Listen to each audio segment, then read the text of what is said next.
Om Swastiastu. Assalamualaikum warahmatullahi wabarakatuh. Shalom, namo buddhaya, dan salam sejahtera untuk kita semua. Perkenalkan, nama saya Insinyur Ida Bagus Gede Saraspananda, Eskom MCS. Saya merupakan salah satu dosen di program studi Teknik Informatika Fakultas Teknologi dan Informatika di Institut Bisnis dan Teknologi Indonesia. Melalui kesempatan ini, saya akan menyampaikan pernyataan diri dosen untuk unjuk kerja Tridharma Perguruan Tinggi, di mana saya mengambil salah satu mata kuliah yang saya empu, yaitu mata kuliah Data Analitik. Mata kuliah Data Analitik ini ditempuh oleh mahasiswa Institut Bisnis dan Teknologi Indonesia pada semester 4 dengan bobot SKS yaitu sebesar 3 SKS. Pada mata kuliah ini membahas tentang pengenalan fenomena pertumbuhan data, konsep, teori, dan framework dari data analitik, serta konsep dasar metode data mining sehingga dapat mencari pattern dan insight dari sebuah data. Dan capaian pembelajaran mata kuliah atau CPMK-nya yang pertama adalah menunjukkan sikap bertanggung jawab atas pekerjaan di bidang keahliannya secara mandiri. Yang kedua, mampu mendefinisikan kebutuhan pengguna atau pasar terhadap kinerja seperti menganalisis, mengevaluasi, dan mengembangkan baik itu algoritma ataupun metode berbasis komputer. Yang ketiga, mampu menerapkan kreativitas dalam memberikan alternatif solusi. Yang keempat, mampu menerapkan algoritma atau metode dalam perangkat lunak berbasis komputer. Yang kelima, mampu menelaah cara kerja sistem komputer dan mampu merancang serta mengembangkan berbagai algoritma maupun metode untuk memecahkan masalah. Sedangkan kemampuan akhir tiap tahapan belajar atau sub CPMK dari mata kuliah data analitik terdiri dari yang pertama, mahasiswa mampu memecahkan fenomena pertumbuhan data dan menjelaskan konsep dasar dari data analitik. Yang kedua, mahasiswa mampu menjelaskan konsep dasar data analitik dan data analitik maturity.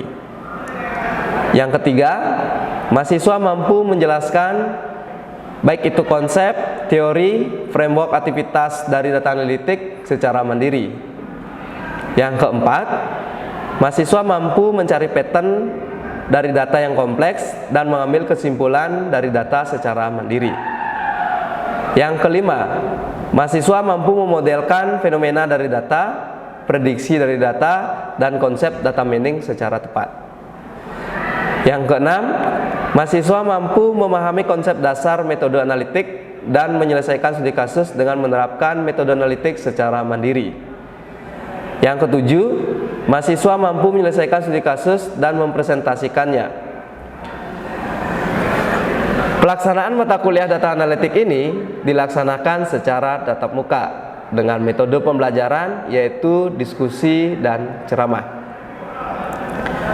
Bobot penilaian dari mata kuliah ini terdiri dari keaktifan sebesar 10%, tugas 35%, kuis 5%, UTS 20%, dan terakhir UAS sebesar 30%.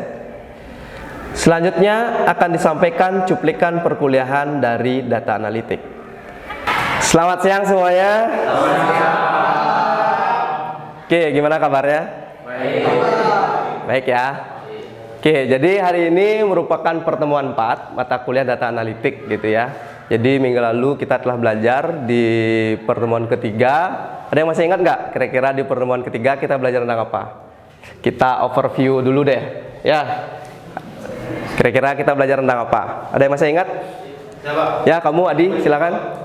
Jadi pada minggu lalu kita belajar mengenai langkah-langkah data analitik, kegunaan data analitik dan data analitik life cycle, koleksi data, akses sumber data terbuka seperti Google, UCI dan lain-lain, dan bentuk data. Oke, jadi gitu ya. Minggu lalu di pertemuan 3 kita telah belajar dari langkah-langkah dari data analitik itu seperti apa. Kemudian kita memanfaatkan seperti Kaggle gitu ya untuk mengakses sumber data ataupun dataset yang nanti kalian akan olah, kemudian diterapkan dalam sebuah algoritma untuk memecahkan suatu masalah, gitu ya. Kemudian juga kita belajar tentang bentuk data. Bentuk data itu ada yang terstruktur, semi terstruktur, dan tidak terstruktur. Oke, jadi di pertemuan keempat hari ini kita akan belajar terkait dengan business understanding dan data understanding, yaitu merupakan bagian dari siklus ataupun tahapan dalam CRISP DM. Tuh ya. Jadi dalam CRISP DM ini ada 6 tahapannya teman-teman. Akan tetapi di pertemuan keempat ini kita hanya belajar 2 saja dulu ya. Jadi business understanding dan data understanding. Nanti di perkuliahan saya akan menjelaskan terkait dengan apa yang perlu teman-teman lakukan dalam business understanding beserta data understanding ya. Kemudian nanti akan saya bagi menjadi kelompok, kemudian kita akan diskusi, kemudian kita mencoba memecahkan permasalahan, kemudian teman-teman melakukan analisis mulai dari business understanding dan data understanding gitu ya. Jadi sebelum saya lanjut ke bisnis dan data understanding, saya perlu menjelaskan di sini secara umum ataupun garis besar bahwa di business understanding itu adalah kita akan belajar memahami bagaimana sih sebenarnya proses bisnis dari sebuah kasus yang kita amati ataupun teliti. Kemudian kita berusaha memahami data-data yang dimiliki dari perusahaan tersebut sehingga kita bisa mengetahui karakter dari data yang akan kita analisis. Setelah kita memahami data tersebut, baru ke tahapan 3 adalah kita menyiapkan data-data yang telah kita pahami tersebut, yaitu pada tahap data preparation. Kemudian yang keempat, setelah datanya siap, kita akan membuat modelingnya. Modelingnya nanti akan saya ajarkan kepada teman-teman tergantung dari studi kasus yang teman-teman analisis. Ya, ada banyak sekali contoh-contoh model yang bisa digunakan tergantung dari tujuannya. Ya.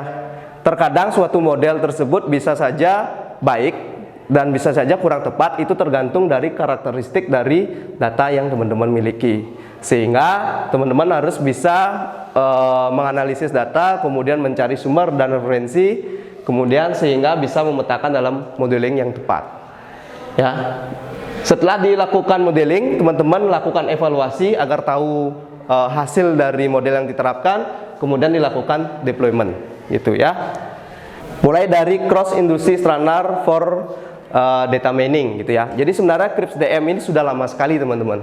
Ya, kalau teman-teman kan lahirnya di tahun 2000-an gitu kan. CRISP DM ini sudah ada semenjak tahun 1990-an. Itu diusulkan di pertengahan 90-an oleh konsorsium perusahaan-perusahaan Eropa untuk dijadikan metodologi standar non proprietary bagi DM, gitu ya. Kemudian meskipun sebenarnya dalam tahapan tersebut urutannya itu adalah dia beraturan gitu ya, seperti tahapan 1, 2, 3, 4 dan 5 sampai 6, tetapi pada umumnya ada banyak sekali yang dilakukan terkadang backtracking gitu ya. Jadi misalkan dari evaluasi itu kan seharusnya ke deployment gitu kan. Akan tetapi jika hasilnya dari evaluasi itu buruk ataupun kurang tepat, maka mereka akan kembali ke modeling. Nah, itu juga bisa terjadi seperti itu. Jadi nggak harus dia sampai 6, ulang 1, 2, 3, 4, 5, 6, itu nggak. Dari 5 juga bisa sampai ke 4 gitu.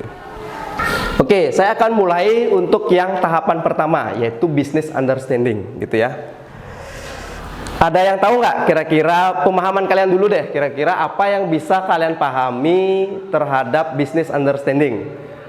Jawab. Oke, silakan Fuad. Pemahaman proses bisnis yang komprehensif. Oke, bisa seperti itu gitu ya. Jadi dalam business understanding adalah kita harus bisa memahami proses bisnis dari masalah yang kita teliti ataupun amati pada perusahaan tersebut, gitu ya. Misalkan studi kasusnya adalah di kampus ini, ya. Jadi kita harus bisa menganalisis business understanding yang ada di sini, ya. Jadi seperti misalkan untuk mahasiswa, apa saja yang dilakukan mahasiswa di kampus ini? Tentu yang pertama mereka melakukan apa? KRS, kemudian mereka melakukan pengajuan cuti, kemudian melihat hasil studi dan lain-lain.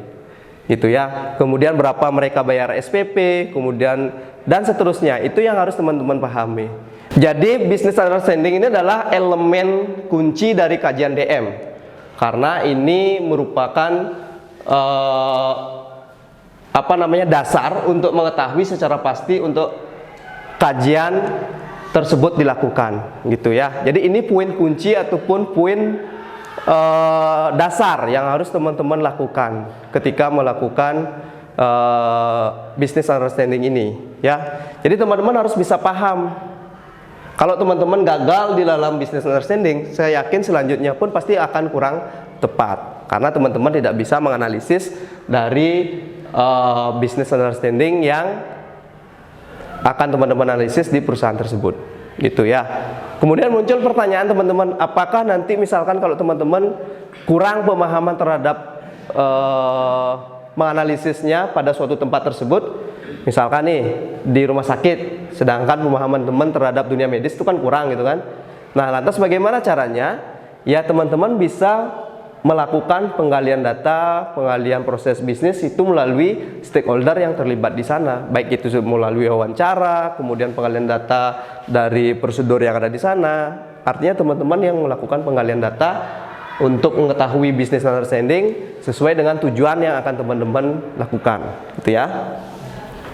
Kemudian teman-teman, dalam business understanding itu tentu banyak sekali tantangannya, teman-teman. Ya, ada banyak sekali tantangan dalam business understanding. Yang pertama yang saya sebutkan tadi, bisa jadi bahwa kemampuan kita yang memang yang kurang dalam melakukan pemetaan, ya, sehingga kemampuan kemudian pengalaman itu sangat dibutuhkan di dalam melakukan business understanding.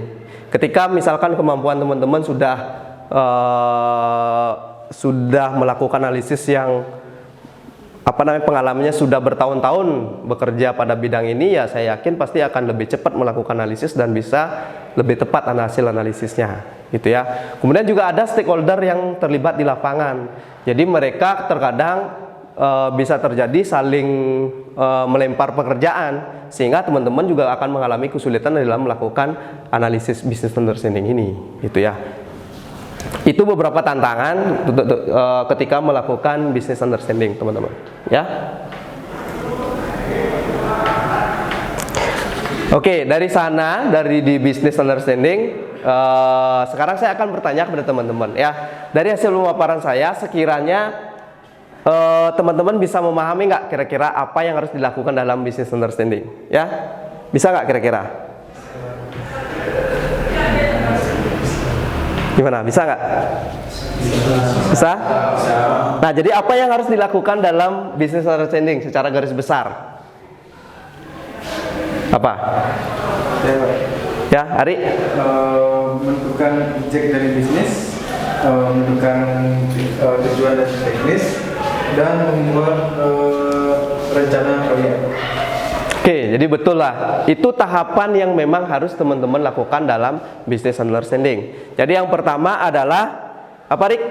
Menentukan objek bisnis. Yang kedua, tujuan teknisnya. Yang ketiga, membuat rencana proyek. Itu ya, secara garis besar itu yang perlu teman-teman pahami terhadap business understanding, ya. Kemudian saya akan lanjut ke data understanding, teman-teman, ya. Ini merupakan tahapan kedua, ya. Setelah teman-teman melakukan business understanding, tahapan keduanya adalah data understanding, gitu ya. Jadi setelah pemahaman terhadap bisnis, jadi aktivitas dari proses DM berikutnya adalah mengidentifikasi data yang relevan dari berbagai database yang ada, gitu ya. Jadi teman-teman sudah tahu nih proses bisnis seperti apa.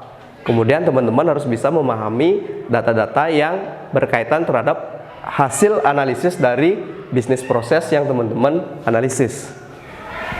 Seperti misalkan di sini, di kampus ini ya, ketika teman-teman melakukan KRS itu menggunakan sistem apa?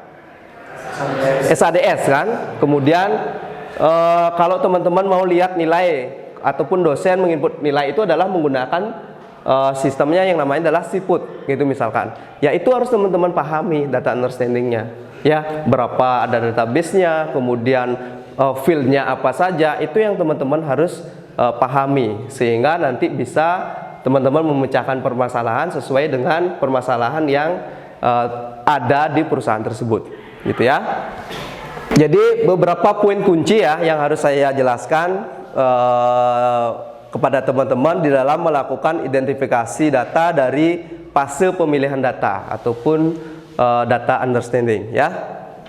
Jadi yang pertama itu sang analis dia harus jelas dan padat mengenai deskripsi pekerjaan DM sehingga data yang relevan bisa identifikasi ya. Jadi seperti contohnya misalkan project DM untuk retail mungkin ingin mengetahui mengenai perilaku belanja para wanita penggemar belanja yang membeli baju-baju untuk musiman berdasarkan demografis mereka, transaksi kartu kredit mereka, dan ciri-ciri sosioekonomi mereka, gitu ya. Jadi misalkan seperti ini teman-teman, pernah nggak teman-teman berpikir, misalkan ya, kalau misalkan bukan musim sih, pada saat Lebaran tiba, gitu kan, pada saat Lebaran tiba, secara tidak langsung maka iklan-iklan yang muncul adalah iklan-iklan apa aja? Marjan, gitu kan, iklan-iklan sarung, gitu kan. Sama juga misalkan yang di Bali, kalau misalkan Galungan dan Kuningan, kira-kira barang apa yang paling laris dibeli? Apa? Buah-buahan, kemudian janur, bunga, gitu kan. Nah itu juga penting teman-teman pahami dalam data understanding itu, ya. Nah kemudian yang nomor 2 adalah sang analis harus membangun pemahaman yang mendalam mengenai berbagai sumber data, misalkan di mana data yang relevan tersebut disimpan dan dalam bentuk apa. Karena data yang teman-teman analisis belum tentu datanya itu di database, gitu ya. Karena di lapangan teman-teman bahkan bisa melihat data tersebut dalam selembar kertas saja. Bayangkan itu, ya. Bayangkan coba lembaran datanya ada di kertas bukan di Microsoft Excel. Ya itu juga teman-teman harus pikirkan. Karena apa? Karena data itu sangat penting. Itu. Ya. Kemudian siapa saja yang mengumpulkan data dan seberapa sering data tersebut diupdate. Itu juga penting. Jangan takut-takutnya untuk mengidentifikasi data terkini malah dapatnya data tahun 2000-an gitu kan sudah tidak relevan untuk saat ini. Itu. Ya. Kemudian apakah ada variabel-variabel yang sinonim dan atau homonim? Itu takutnya ada tumbang tindih data, kesamaan data gitu ya. Itu juga perlu teman-teman analisis di dalam data understanding. Ya. Kemudian apakah variabel-variabel lain itu tidak bergantung satu sama lain? Kemudian apakah mereka berdiri sendiri sebagai sumber informasi yang lengkap tanpa tumbang tindih atau bertentangan satu sama lain? Ya. Jadi itu poin-poin dalam data understanding, gitu ya. Oke, baik untuk mempersingkat waktu, ya. Jadi untuk mengetahui pemahaman teman-teman, jadi saya nanti akan bagi menjadi 2 kelompok, teman-teman. Ya, jadi kelompok yang kiri tangan saya itu adalah kelompok 1 dan yang di sebelah kanan adalah kelompok 2. Ya, sekarang silakan teman-teman diskusi. Kemudian nanti tugasnya adalah kelompok 1 membuat hasil dari business understanding, hasil analisisnya. Kemudian kelompok 2 adalah membuat data understanding. Ya, untuk studi kasusnya yaitu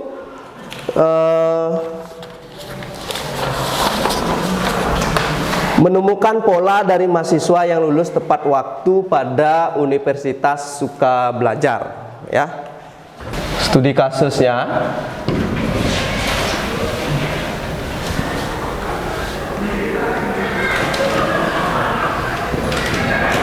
kelulusan mahasiswa di Universitas Suka Belajar ya. Misalkan gitu ya. Kita pakai contoh aja, Suka Belajar. Ya. Kelompok 1 membuat business understanding. Kelompok 2 data understanding. standing. Tuh, ya. Oke, silakan buat lingkaran, silakan kalian diskusi ya.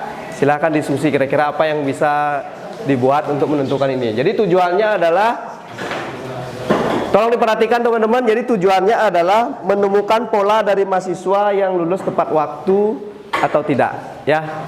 Jadi kan terkadang ada yang lulusnya melebihi dari masa studi gitu ya. Dan nanti masing-masing dari perwakilan kelompok nanti menyampaikan hasil diskusinya ya. Oke, saya persilahkan.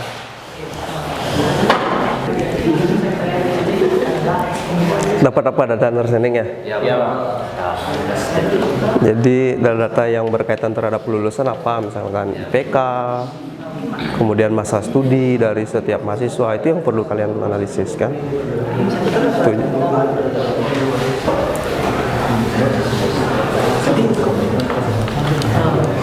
Tujuan itu kita tujuan yang kita ambil itu jadi kita dari mahasiswa yang lulus tepat waktu dan sama yang kita Ya kayak gitu.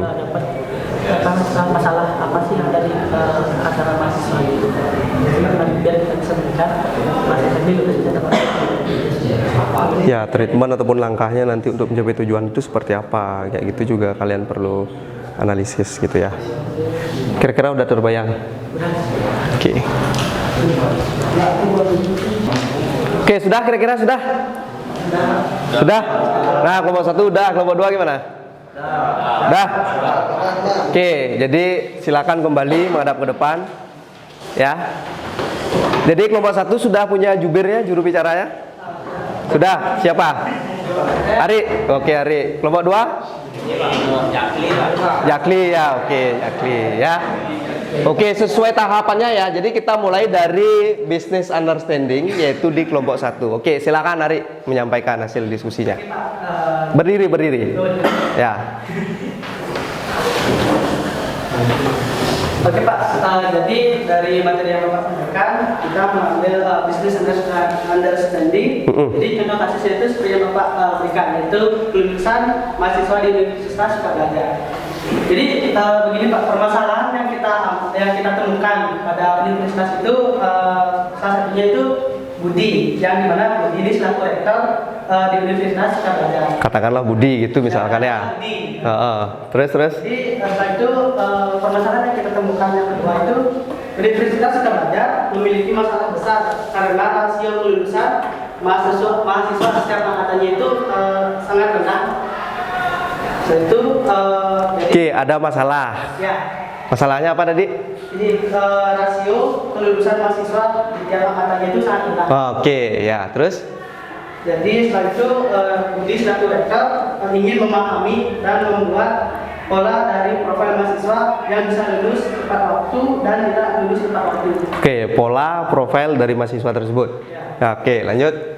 Setelah itu jadi dengan pola tersebut dari rektor yang si Budi bisa melakukan konseling, terapi dan memberikan peringatan dini kepada mahasiswa kemungkinan tidak lulus tepat waktu untuk memperbaiki diri sehingga akhirnya bisa lulus tepat waktu. Oke, jadi setelah nanti Pak Rektor mengetahui data profilingnya, kemudian nanti bisa melihat mahasiswa yang kemungkinan akan lulusnya lebih, maka akan dilakukan tahapan itu gitu ya, kurang lebih ya. Oke, tepuk tangan untuk nomor 1 ya. Oke, jadi tujuannya dari kelompok 1 adalah dia akan menemukan pola dari mahasiswa yang lulus tepat waktu atau tidak, seperti itu Ria. Oke. Oke, itu dari kelompok 1 terkait dengan business understanding ya. Kelompok 2 siapa jubirnya? Ya Pak. Jakli. Oke, silakan Jakli ya. Baik, menurut studi kasus yang kami bahas dalam kelompok 2 yaitu data understanding atau pemahaman terhadap data. Untuk menyelesaikan masalah, Budi mengambil data dari sistem informasi yang ada di universitasnya. Data-data yang dikumpulkan dari profil mahasiswa dan indeks prestasi semester mahasiswa dengan atribut seperti yang saya akan jelaskan seperti ini. Oke, atributnya berarti sudah dianalisis atributnya apa aja? Ya. Oke. Yang pertama ada nama Mahasiswa. Oke. Yang kedua ada jenis kelamin, laki atau perempuan. Yang ketiga ada status mahasiswa atau yang sudah bekerja. Oke, ada statusnya karena misalkan di kampus tersebut menerima mahasiswa yang bekerja gitu ya. Oke. Yang keempat ada umur. Yang kelima status menikah, antara dia sudah menikah atau belumnya. Oke. Yang keenam ada IPS 1 atau indeks prestasi semester 1. Yang ketujuh ada indeks prestasi semester 2. Ketiga indeks prestasi semester 3, keempat ada ke-9 maksud saya, ke-9 indeks prestasi semester 4, yang ke-10 ada indeks prestasi semester 5, yang ke-6 yang ke-11 ada indeks prestasi semester 6, yang ke-12 ada indeks prestasi semester 7, dan yang ke-13 ada indeks prestasi semester 8. Oke, artinya IPS ataupun indeks prestasi per semesternya itu dicari datanya. Semester 1 berapa, semester 2 berapa, sampai nanti semester 8 berapa gitu ya. Tidak hanya cukup di IPK, tapi kamu breakdown lagi di kelompoknya gitu ya. Oke. Lalu berikutnya yang ke-14 IPK, indeks prestasi kumulatif yang seperti Bapak bilang tadi. Oke. Yang kelima ada yang ke-15 maksud saya, status kelulusan, terlambat atau tepatnya dia lulus atau tidak. Oke, jadi itu ya, jadi analisis dari kelompok 2. Oke, tepuk tangan kelompok 2.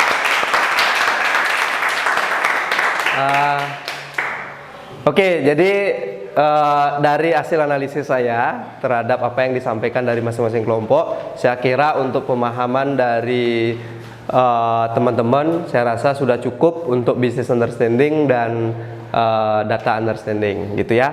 Jadi teman-teman, sebelum saya akhiri, mungkin ada pertanyaan dari teman-teman?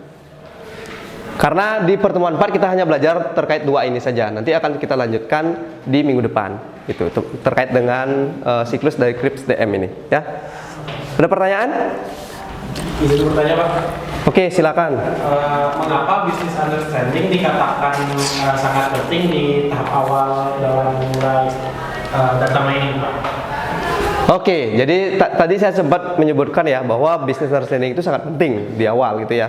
Kenapa itu sangat penting? Karena ketika kamu gagal melakukan business understanding, maka kamu untuk tahapan selanjutnya juga pasti tidak akan relevan.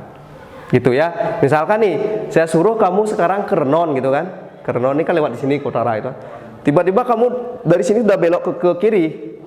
Sampai kamu di ujung, sampai di Jimbaran. Sampai nggak kamu di Renon? Enggak kan? Ya karena seperti itu. Makanya pemahaman ataupun business understanding itu sangat penting di awal. Bagaimana nanti untuk mencapai tujuan tersebut, business understanding harus secara jelas dan komprehensif harus bisa dijelaskan. Gitu, agar bisa mengetahui permasalahannya, keadaannya seperti apa, proses bisnisnya seperti apa, gitu. Ya. Oke, ada pertanyaan lagi? Ya, Gung? Pak, bisa dijelaskan tentang contoh data kualitatif dan kuantitatif, Pak? Oke, nah ini ya menarik ya. Sebenarnya ini sudah saya jelaskan di minggu lalu gitu ya. Kan tapi jika ada pertanyaan, karena ini juga sangat berkaitan seperti yang dilakukan oleh kelompok 2 tadi, yaitu terkait dengan data understanding ya. Itu ada kaitannya teman-teman ya. Dalam melakukan pengalihan data, tentu teman-teman harus mengenali jenis-jenis datanya. Ada data kualitatif dan data kuantitatif. Gitu ya. Jadi kalau data kuantitatif itu adalah data yang bersifat numerik. Gitu ya, seperti misalkan seperti tadi jumlah mahasiswa, gitu ya, IPK-nya berapa, kemudian umur mahasiswa, itu yang disebut dengan data kuantitatif. Artinya yang bisa dihitung, ya. Sedangkan data kualitatif adalah seperti data, contohnya adalah deskripsi suatu daerah yang diteliti, kemudian biografi narasumber yang dijadikan referensi penelitian, gitu ya. Kemudian juga sejarah berdirinya suatu perusahaan ataupun sejarah dari kampus itu juga bisa gitu. Ya. Bisa dipahami? Bisa. Oke, ada yang ditanyakan lagi? Tidak. Cukup jelas? Oke, saya kira juga sudah cukup jelas ya untuk materi pertemuan 4. Jadi terima kasih untuk kehadiran teman-teman pada siang hari ini. Untuk pertemuan keempat dari mata kuliah data analitik saya akhiri. Kemudian saya ucapkan terima kasih dan kita kembali lagi di minggu depan. Terima kasih.